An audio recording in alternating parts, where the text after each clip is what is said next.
tudo que é novo atrai, e o que é antigo é desprezado. Mas isso não pode acontecer, meus irmãos, porque a gente vem lá de trás, a gente aprende, e aqueles que nos deixaram o legado, eles gostariam que nós dessemos continuidade por aquilo que tanto eles lutaram. O pano de fundo da reforma do século XVI. Tudo começou com o monge Martinho Lutero. Um homem que, se fosse hoje analisado por um psiquiatra, por um psicólogo, por alguém que trabalha nessa área, talvez ele teria uma personalidade maníaco-depressiva. Ele era extremamente problemático nessa área, ele brigava com ele mesmo. Lá na Alemanha, na casa onde ele viveu, quem visitou, eu digo isso porque eu estudando vi uma foto da casa na internet, existe uma mancha de tinta na parede, que consta que ele, brigando com o diabo, ele pegou o tinteiro e jogou no diabo, explodiu na parede, tem a mancha até hoje lá, 400, 500 anos de história. E tudo começou com ele, porque ele queria sentir-se salvo.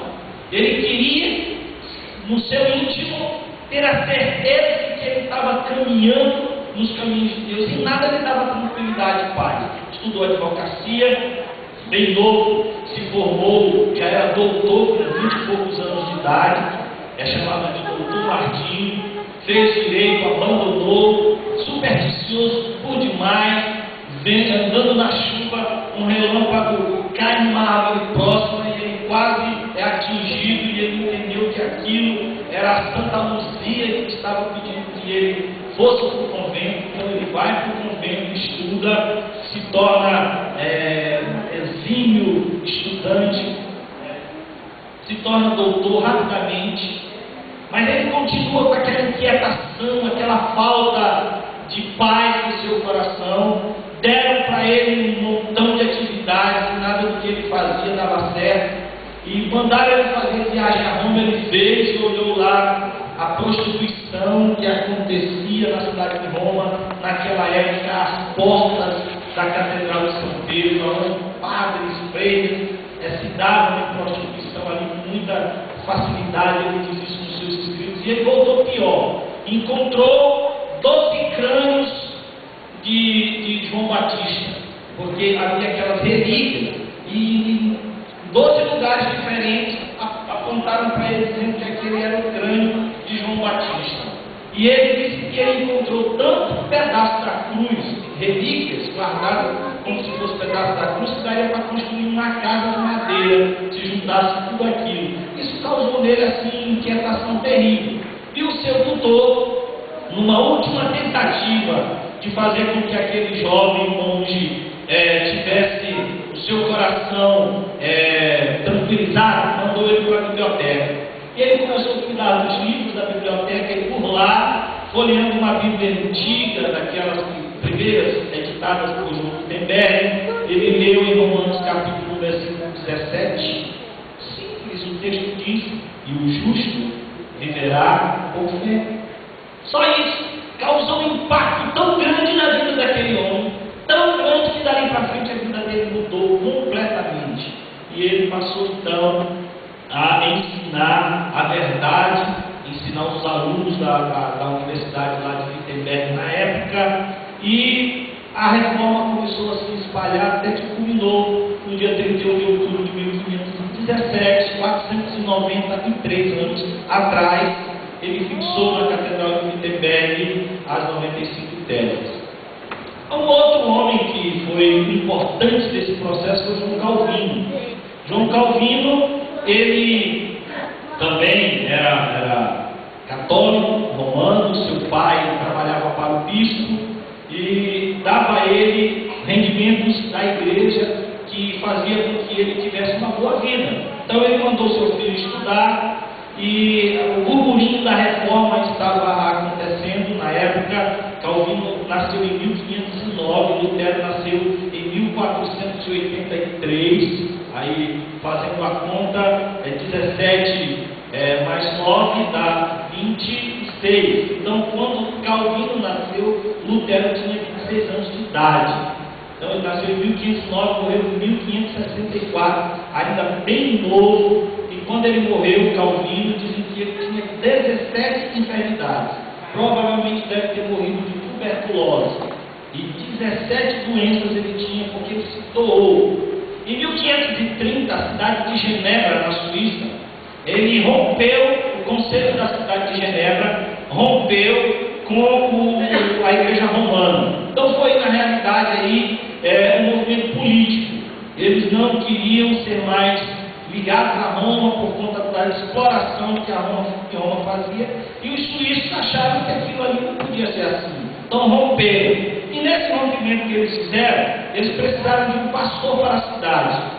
Precisando desse pastor para a cidade, resolveram convidar Calvino, que era francês, que a princípio recusou, achou que não, que ele era um homem de letras, um homem de estudos, ele não era pastor e ele não queria esse negócio para a vida dele.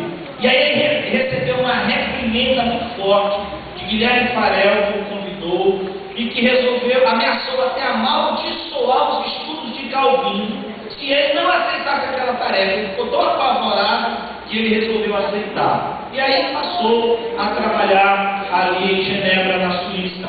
Os magistrados da cidade fizeram leis para que a população fosse proibida de produzir imoralidade, indecência, pecado, como vinha sendo. Mas nada disso deu certo, porque essas coisas não acontecem através da força, da lei, do peso da lei. Se houver uma lei que proíba alguém de fazer essas coisas, ela vai fazer isso escondido. Também não deu certo ali em Genebra, e aí Calvino propôs que separasse igreja de Estado. Que os magistrados cuidassem do Estado e que ele, como pastor, cuidasse da igreja. Os magistrados não aceitaram a proposta e expulsaram Calvino de Genebra, e daí ele foi para Estrasburgo, uma cidade francesa que fica ali fronteira com Genebra. E lá ele passou 3 anos. Piorou a situação da cidade depois que ele saiu lá em Genebra. Resolveram mandá-lo chamar de volta 3 anos depois. Então ele voltou 3 anos depois e começou a fazer uma reforma total, porque os magistrados lhe deram a partir daí liberdade para ele desenvolver o que fosse preciso para o bem da cidade genebrina. E aí a primeira coisa que ele fez foi a separação entre a igreja e o Estado. Começou a pregar, pregava demais, 3, 4 vezes por dia, domingo, 3, 4 vezes por domingo ele pregava. E ele começou a pregar, começou a educar, a instruir o povo, estabeleceu leis de higiene contra o ócio, a vagabundagem. As pessoas eram proibidas de não fazer nada, elas tinham que procurar alguma coisa para fazer. Então ele fundou escolas, fundou academias e o protótipo de uma universidade ali.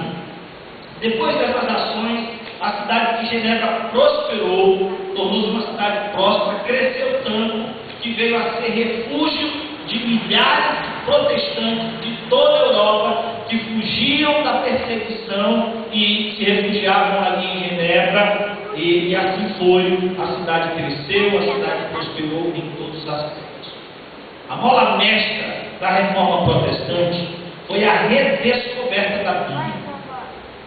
Com essa redescoberta veio o desejo de fazer da palavra de Deus escrita o centro do esforço de renovação e restauração da igreja e da vida cristã.